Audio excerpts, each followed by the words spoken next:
ಚಿಕ್ಕೋಡಿ ನಗರದ ಬೀದಿ ಬದಿ ಗೂಡಂಗಡಿ ಮತ್ತು ಹೋಟೆಲ್ಗಳಲ್ಲಿ ಆಹಾರದಲ್ಲಿ ಟೇಸ್ಟಿಂಗ್ ಪೌಡರ್ ಕಲಬೆರಕೆ ಮಾಡಿ ಆಹಾರ ತಯಾರು ಮಾಡುತ್ತಿದ್ದ ಅಂಗಡಿಗಳ ಮೇಲೆ ಮತ್ತು ಟೇಸ್ಟಿಂಗ್ ಪೌಡರ್ ಮಾರಾಟ ಮಾಡುವವರ ಅಂಗಡಿಗಳ ಮೇಲೆ ಪುರಸಭೆ ಅಧಿಕಾರಿಗಳು ದಾಳಿ ನಡೆಸಿ ಸುಮಾರು 17 ಕೆಜಿ ಟೇಸ್ಟಿಂಗ್ ಪೌಡರ್ ಅನ್ನು ವಶಪಡಿಸಿಕೊಂಡಿದ್ದಾರೆ. ಆಹಾರದಲ್ಲಿ ವಿಷ ಪದಾರ್ಥಗಳು ಕಲಬೆರಕೆ ಕುರಿತು ಸಾರ್ವಜನಿಕರು ನೀಡಿದ ದೂರಿನ ಹಿನ್ನೆಲೆ ನಗರದ ರಾಜಸ್ಥಾನಿ ಕಿರಾಣಿ ಅಂಗಡಿ ಮೇಲೆ ದಾಳಿ ಮಾಡಿದಾಗ ಆಹಾರದ ಕಲಬೆರಕೆ ಮಾಡುವ ಟೇಸ್ಟಿಂಗ್ ಪೌಡರ್ ಸಿಕ್ಕಿದೆ. ಅದನ್ನು ವಶಪಡಿಸಿಕೊಂಡು ಅವರಿಗೆ ನೋಟಿಸ್ ಜಾರಿ ಮಾಡಿ ದಂಡ ಹಾಕಲಾಗುತ್ತದೆ ಎಂದು ಮುಖ್ಯಾಧಿಕಾರಿ ಮಹಾಂತೇಶ್ ನಿಂಡ್ರಮಣಿ ತಿಳಿಸಿದರು.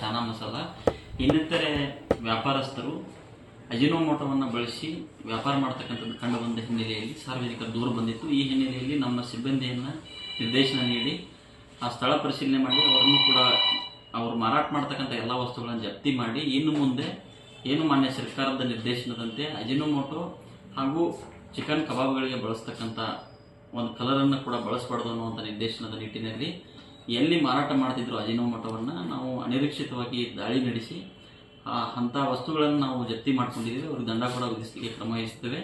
ಈ ಸಂದೇಶದ ಮುಖಾಂತರ ನಾನು ಕೇಳ್ಕೊಳ್ಳೋದಿಷ್ಟೇ, ಸಾರ್ವಜನಿಕರು ಕೂಡ ತಾವು ಆಹಾರವನ್ನು ಸೇವಿಸುವ ಸಂದರ್ಭದಲ್ಲಿ ಯಾವುದೇ ರೀತಿ ಅಜಿನೋಮೋಟೋ ಬಳಸ್ತಕ್ಕಂಥ ಆಹಾರ ಪದಾರ್ಥಗಳಿಗೆ ಆದ್ಯತೆ ನೀಡಬಾರ್ದು. ಆರೋಗ್ಯದ ಬಗ್ಗೆ ಹೆಚ್ಚಿನ ಗಮನವನ್ನು ವಹಿಸಿ